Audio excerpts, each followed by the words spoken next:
El Banc de Llet Materna de les Balears demana ajuda per augmentar les seves reserves, pràcticament inexistents actualment. En 3 mesos, i només a l'Hospital de Son Espases, n'han distribuït 75 litres, mentre que cada any, per totes les illes, se'n necessiten de més 150.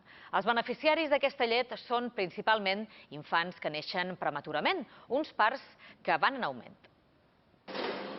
Són les reserves que té el Banc de Llet Materna de Balears avui. Pràcticament res. Un augment en la demanda aquests 3 primers mesos els ha deixat sense existències. Només a Son Espases hi han enviat ja 75 litres enguany, la mateixa xifra que durant tot l'any passat. Les mares que no es donen llet necessiten dies per anar recollint mica en mica la llet que se van extraient i això fa que hagin tingut aquest petit desfase que en aquests moments ens ha deixat amb unes reserves molt escasses.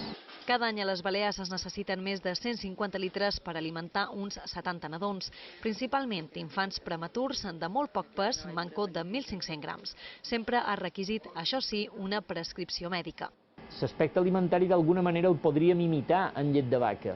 Li podríem donar proteïnes o li podríem donar greixos, però el que no podem suplir, el que no podem imitar és aquest component biològic que té la llet materna, la llet de mare, i que inclou anticossos, defenses, tota una sèrie de substàncies que ajuden a que el budell, el sistema digestiu del recient nat maduri, el cervell.